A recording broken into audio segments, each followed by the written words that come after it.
This will be my first NFL draft and it's coming up in just a few weeks. So let's take a look at what was the most generational prospect at every position since 2000. I was in Baltimore the other week. It's a crazy sentence to say, and I bought this Derrick Henry Baltimore jersey, and hopefully he will be the player for the running back. Let's go take a look. KTO, original There video have been below. some total freaks that have entered the NFL. Every once in a while, they get dubbed a generational prospect due to their otherworldly size and athleticism. Fans and media alike are dazzled by the pre-draft hype of these types of prospects because, well, they don't come around every year. That's a In big today's guy. video, we will look at every position's most generational prospect since 2000, with one exception. We'll go over what made each of these prospects special entering the NFL, as well as give a brief summary as to how their NFL careers went. Now, I will say I'm not going to go over literally every position. Kickers, punters, and long snappers are off the table. I've also simplified the whole offensive line to just one overall hyped prospect, as well as combining other positions like inside and outside linebacker and free and strong. That makes sense. I guess offensive line, those are the people in front. Wow, I've forgotten now. It's been a while. But there are different types of offensive line, right? There are those that try to like go around the defense to tackle. I think so. At least. Safety. All right, with that said, let's kick things off with the signal caller. The most generational quarterback prospect since 2000 has to be Andrew Luck. Oh, new name for me. Prior to the 2012 NFL Draft, Interesting. I thought, oh no, Tom Brady wasn't a big of talent. Sorry, I'm pausing now. Last time here. I haven't heard his name. we're calling this guy the best prospect since John Elway entered the NFL back in 1983. Coincidentally, sorry, they both played for Stanford. From a physical standpoint, Luck was a freak. He stood at 6'4" and around 240 pounds, with a strong arm and had the athletic ability to escape the pocket. Physical skills alone made Luck an intriguing first-round prospect, but this wasn't what truly made him great. Luck had elite intangibles, from his legendary work ethic to being one of the most intelligent football players both on and off the field. He had both the instinctual feel for the game as well as the capacity to understand the game at its most complex levels. Beyond the physical and mental traits, Luck thrived in a pro-style system at a school that was historically irrelevant at football, and Luck carried them to wild success during his time there. Scouts were hard-pressed to find any weaknesses in Luck's game. It was no surprise when he went number 1 overall to the Colts in 2012. Ooh, Indianapolis. And they give it to him again. He fumbles the ball, and Luck is there. Oh, Luck. Right away, Luck was a total beast in the pros. He led the Colts to an 11-5 record, putting up over 4,300 Nice. passing yards. Now, he did turn the ball over a lot as a rookie, but it was extremely clear how gifted Luck was. He proceeded to Nice. become one of the top quarterbacks in the league by 2014 after leading the Well, there you go. But why haven't I heard that name then? NFL in touchdown passes and taking the Colts to the AFC title game. It just felt like a matter of time before the Colts were going to be playing in a Super Bowl with their young superstar quarterback. He's leading up to something that happened, unfortunately. However, things began to shift and injuries became the theme of Luck's career after 2014. He missed 9 games in 2015 due to a lacerated kidney and a partially torn ab muscle. He also tore his labrum in his throwing shoulder, and this would be an injury that he battled for the next 2 seasons. Then he missed the entire 2017 season due to a surgery for this injury. And finally, after battling through a gritty 2018 season where he won Comeback Player of the Year, he said no mas. Luck surprisingly retired Wait, so did I get that correctly? He won the Comeback Player of the Year, but decided, no, I don't want to do this anymore. in 2019, citing the mental and physical toll he had endured for years. This news was a shock to the entire league, as Luck was just 29 years old. His style of play was pretty reckless, leading him to taking a ton of hits. Even though he was 240 pounds, the brutality of the NFL can catch up to you quickly. Now, before we continue on to our next player, this video is brought to you by SeatGeek, let me SeatGeek. just hop off. 2000 has to be Yeah. Adrian Peterson. No! Peterson was the number 1 I love Adrian Peterson, but come on, there's a clear winner here, Derrick Henry. out of high school and was so hyped up that Coach O tried some drastic measures to get him to USC. I said, well, Adrian, what is the key to getting you here at USC? He says, Coach, well, Bob Stoops, my dad is incarcerated. Bob Stoops won't see him. Adrian said, Coach, my dad is be able to watch my games where he's at well, if I go to Oklahoma. I tried to get the guy transferred to Los Angeles. Wait, you tried to get Adrian's dad Yeah, that's right. While Wow, so he was a college coach then, I'm guessing. Can't be NFL, right? Adrian Peterson lived up to the hype. As a prospect, he was once described as a Greek god. He once ran a 100-meter in 10.26 seconds in high school, which gives reason to believe that he could have been an Olympic sprinter. And that speed was not even his most valuable skill You know, those metrics, I don't understand them. From a European, I don't know meters and stuff. set on the field. Peterson's unique running style is instantly recognizable. Upright, explosive, powerful, I and know it. most of all, extremely violent. I He's know tall for a it. running back at 6'1" and ran upright, which was unusual. But he was able to lower his pad level instantaneously, and he ran so violently that he destroyed any sorry defender in his path. Yeah. Combine that with his 10-2 speed, and you have a generational talent. He I was a freaking love battering running ram backs. that no defender wanted any part of. As a pure runner, he became the gold standard of this last generation, and he went 7th overall to the Vikings in 2007. On first down, Huh, 7th overall. One would think he was a 1st overall draft pick then. Adrian Peterson in the ground game. Man, Adrian Peterson! I love running backs. Woo! Immediately, Adrian Peterson was one of the top backs in the league as a rookie, and then by the end of his second year, he led the league in rushing yards. It was clear that his generational talent translated. Peterson lasted 10 years in Minnesota, putting together multiple all-time special seasons, including his 2,000-yard season in 2012. That year may be the most impressive season I know you guys told me, but how rare is a 2,000 yard? It's been a while since we watched together. by a running back, considering he did it not even a year removed from tearing his ACL. As many expected him to be, Peterson was the best running back of his era. And he'll add to that total. Breaking into the open field. Let's go! His way into the end zone. Following his final year in Minnesota, Peterson sort of became a journeyman, playing for a bunch of different teams. By the end, he was a shell of himself, serving the role mostly as a backup on different teams. His career pretty much came to a close because nobody was willing to sign him after the 2021 season. But still, this doesn't take away from how insane his prime Right? was. That's what I'm thinking. He's currently 5th all-time in career rushing yards, and it's a lock to be inducted into the Hall of Fame in 2027. The most There generational you go. receiver Successful career, right? Super successful. 2000 was no doubt Calvin Johnson. When Calvin Johnson's pro day and NFL combine performances were I'm not reacted to this guy, but I know off the name. complete, what scouts had witnessed left them dumbfounded. At a monstrous 6'5" and 240 pounds with a 6'10" wingspan, Calvin Johnson ran a 4.35 40, 6'10" put up a wingspan. 42.5-inch vertical jump, and jumped 11 feet 7 inches in the broad jump at Georgia Tech's pro day. If that would have been performed at the I combine, don't know the numbers again, but it sounds like a lot. it would have set the record at the time. And what's Oh. amazing is beyond his freakish athleticism, Calvin Johnson was insanely good as a football player. The dude played at Georgia Tech, an average level ACC team with a run first spread option offense. They were one of the worst passing offenses in the conference year in and Dang. out during that time period.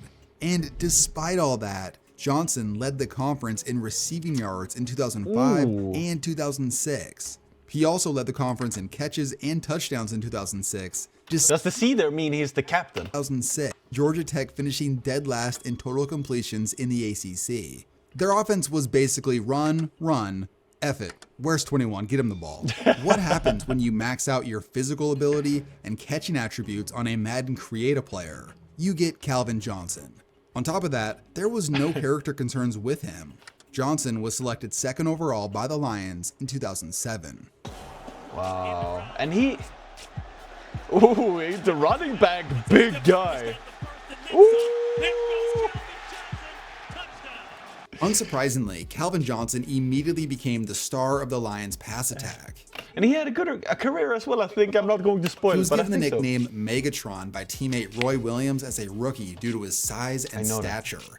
By 2008, he led the league in receiving touchdowns and put up monster numbers despite how terrible the team was around him. He started to dominate even more with the addition of Matt Stafford. By 2011, Megatron was Matt unguardable, Stafford, a matchup wow. nightmare for even the league's best corners. He led the league in 2011 in receiving yards. Then he set the all-time record in 2012 with 1,964 yards. Wow. All time. Took a hit, firing for the outside. Oh, I've seen that play. He retained this elite level play until his surprising retirement after 2015. Calvin Johnson rarely missed games, but the toll of playing for a bad team like he did his whole career wore him down. Damn. It's tough to play as brutal a game as pro football and lose so much more than you win. Damn. His sudden retirement, despite still dominating, was an all too familiar reminder to Lions fans of what they had experienced years prior with Barry Sanders. The most generational tight end I remember you guys said Barry Sanders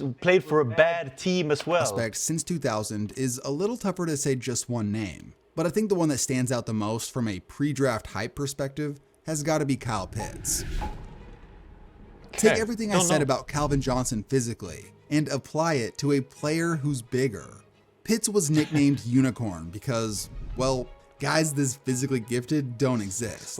The dude was 6'6", 245 pounds, ran a 4.4, and won the award for the best He looks quick. tight end in college football. Kyle Pitts possessed excellent ball skills and could line up in line, in the slot, or outside due to his athleticism. Scouts saw him as some sort of hybrid between Darren Waller and Calvin Johnson. He was a true matchup nightmare that nobody wanted to try and guard. His ability to contort to catch passes at his size was a trip to witness. It wasn't a big shock when Pitts became the highest drafted tight end in NFL draft history, Another name I don't know. going 4th overall in 2021 to the Falcons. Now, Kyle Pitts is still in his mid-20s at the time of this video. 2021. I should know that name. Pitts. I don't think I know him actually. He has a similar name to the quarterback, right? For I can't remember the quarterback name either, but the quarterback for Atlanta. But so far, his career's been a bumpy road. He was a star right off the bat with a 1,000-yard season as a rookie.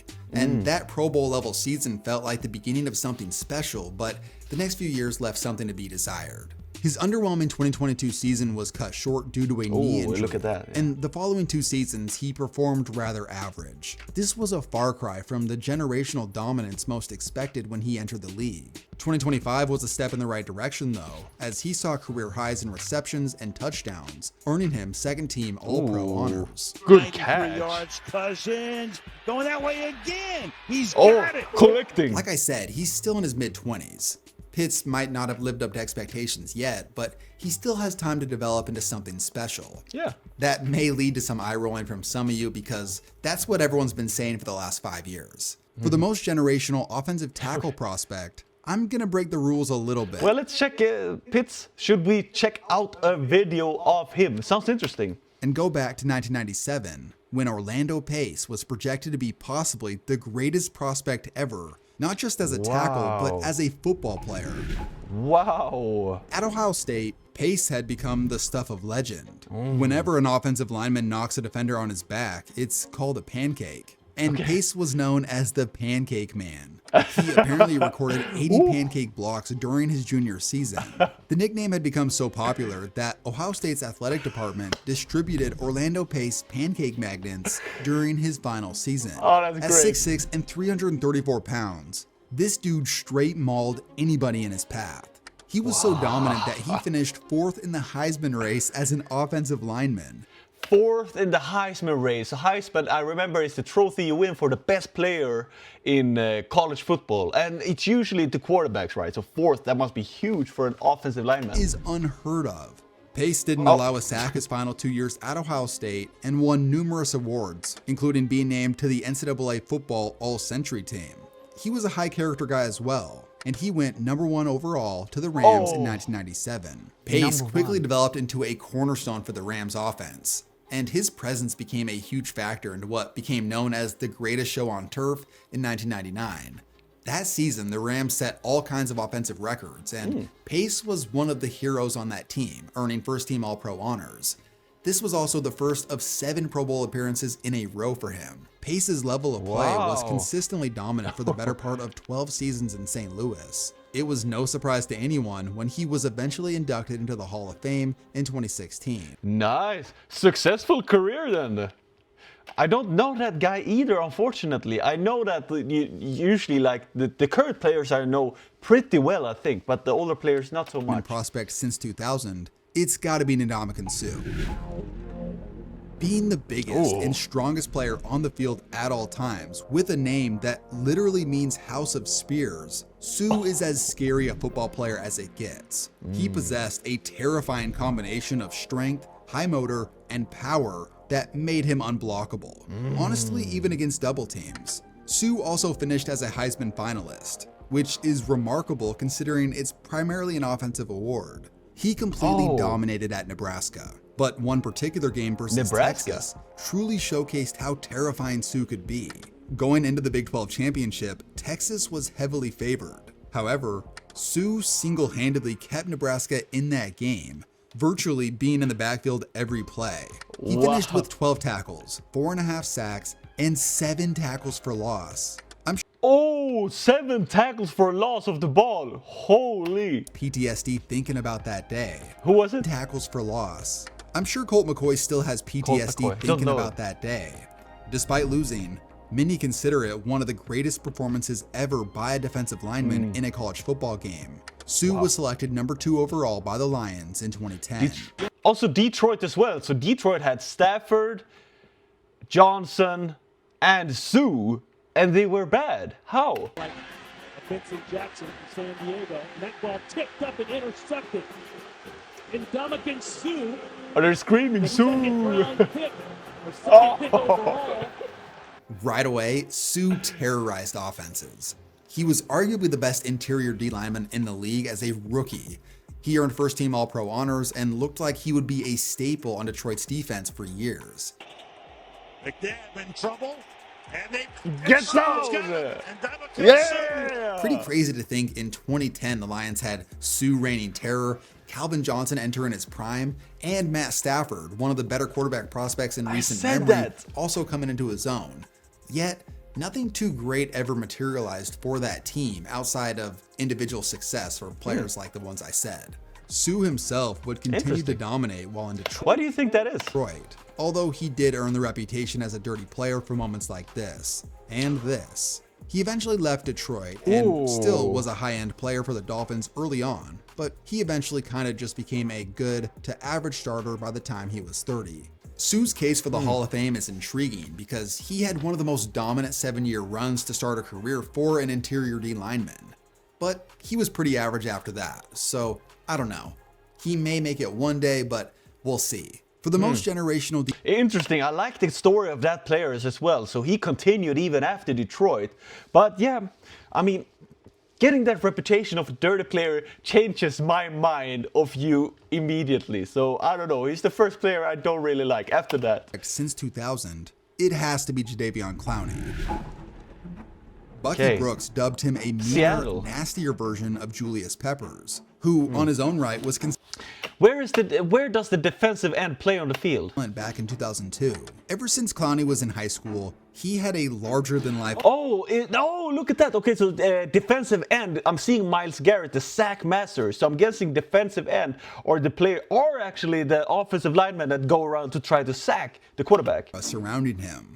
The former #1 overall recruit had a 105 out of 100 grade on 24/7 Sports. In fact, he's also the website's highest rated high schooler since 2000. Then at South Carolina, Clowney's sheer presence, even just standing around, was intimidating. And by the end of his sophomore year, he was putting up monster numbers. The man was an athletic marvel, possessing otherworldly speed and power at his size. He clocked in an unofficial 4.47 at the combine at 266 pounds. That is scary. He was already considered the future #1 overall pick throughout most of his time in college, but in his final college performance, he made possibly the most famous defensive play of the last 25 years. After a clear and obvious mistake made by the refs to give Michigan a first down, Clowney, on the next play, burst through the line untouched, then absolutely pummeled Michigan's running back, forcing both a fumble and the player's helmet to come off. Clowney proceeded to snatch up the ball with one hand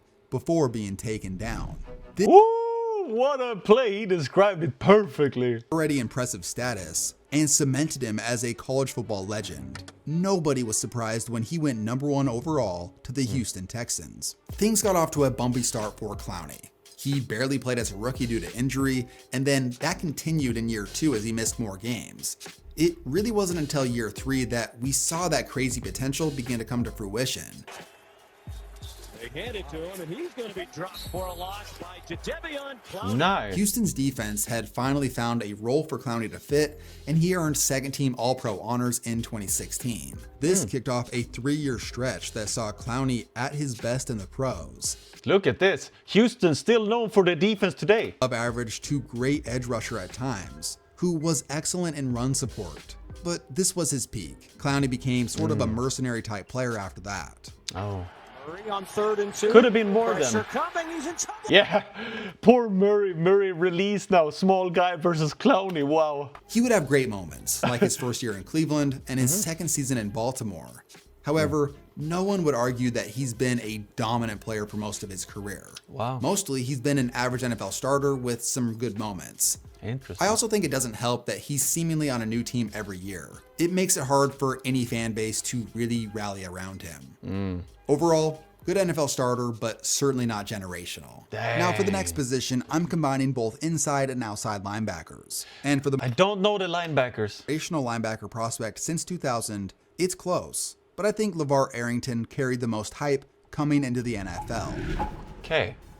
This dude was arguably the biggest star in college football at the time. Arrington was freakishly athletic and that's a defender. exceptionally productive.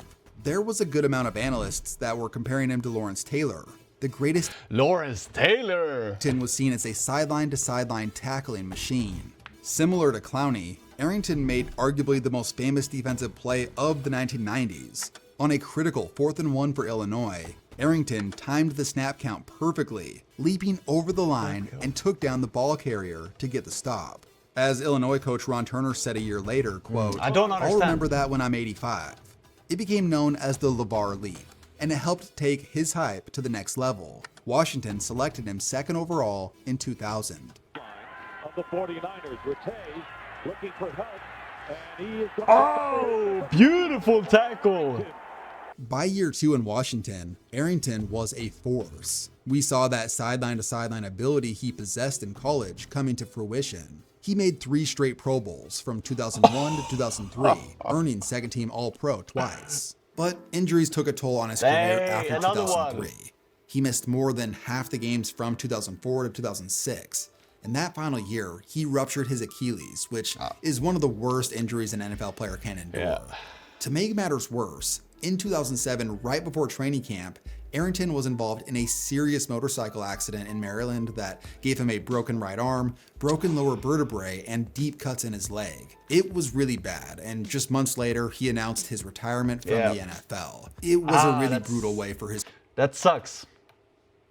For the most generational cornerback prospect since 2000, Quarterback, I know. Those are the man-to-man wide receiver defenders. honor goes to Is there anyone we can know? I don't think. Peterson. No. No idea. In a loaded draft class that included Cam Newton, Von Miller, AJ Green, and Julio Jones, there were analysts that felt like Patrick Peterson was the top overall prospect that year. Peterson had everything you'd want in a corner. He had elite size and elite speed, while also possessing strength, hip fluidity, and ball skills to be a lockdown man-on-man press corner against anybody. Peterson's size at corner, with his level of athleticism, was exceptional. He ran a low 4.3 and was slightly heavier than running back Adrian Peterson when he came into the NFL. This made Patrick Peterson way above the average cornerback weight by about 25 pounds. On top of being the best cornerback prospect in recent memory, Peterson was also a game-breaking playmaker in the return game, taking home SEC Special Teams Player of the Year in 2010. So he was a quarterback that returned the punts. Do I get that correctly? Returning ability. He ended up getting selected 5th overall by the Arizona Cardinals in 2011. Peterson. Yeah, he's one of those. Oh, he's fast. Right away, this dude completely dominated. He was an impact starter as a cornerback, and as a return man, he was elite. Yeah. He returned 4 punts for touchdowns. This tied the all-time record for a single season, which is remarkable. The following year, Peterson wreaked havoc on opposing offenses. He picked off 7 passes and recovered a league-high 5 fumbles. This was on top of his elite corner play. And for the next decade or so, Peterson was in the conversation for who was the best corner in the game. Nice. He began his career making 8 straight Pro Bowls, with 3 of those seasons being named first team All-Pro. Prior to retiring, Peterson What a successful career. was one of the active leaders in career interceptions. And in a few years, he's most likely going to be a Hall of Fame candidate. He might not be on the first ballot, but eventually he probably will make it in. Wow. After all, the dude made the All-2010s team and was a top 5 corner for pretty much his entire career. Nice. For the most generational safety prospect since 2000, Sean Taylor takes the cake. Taylor was as intimidating a college safety as you could get. At 6'3" and 230, I think I remember safeties. Those covered the zone a bit behind, right? Taylor was a straight menace in run support, known for his brutal hits, while also being a quarterback's worst nightmare in coverage, hauling in 10 interceptions, 3 for touchdowns as a junior at Miami. He was big, fast, smart, instinctual, this guy. and played with his hair on fire. He was like having an extra elite corner in coverage, while also having a run-stuffing linebacker against the run. I Sean Taylor like was this. truly as complete a safety prospect as we've seen in my lifetime. There was really no weaknesses in his game. How insane is it to think that back in 2001 at Miami, Ed Reed was their starting free safety, and freshman Sean Taylor was his backup. Taylor was selected 6th overall by Washington in 2004. Of course, the story of Sean Taylor's pro career is a tragic one.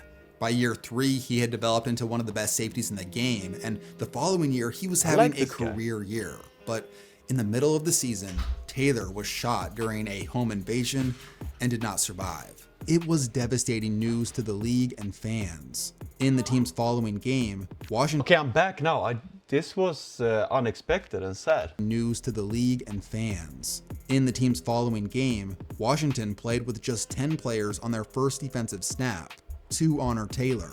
And to end this video, I'll honor Sean Taylor by showing one of his sickest moments as a player. Nowadays, everyone complains about how bad the Pro Bowl is. It's literally just a game of flag football now, which honestly will never be close to as entertaining as tackle football.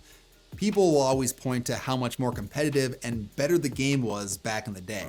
And one particular play always seems to come up in this discussion. Okay. Ryan Warren is going to fake it on the run, and he's going to come up short. Sean Taylor. Dang! Sean Taylor, what a player he seemed to be. Thank you guys for watching. I hope you're still here with me till the end. Love you guys. Take care and see you soon.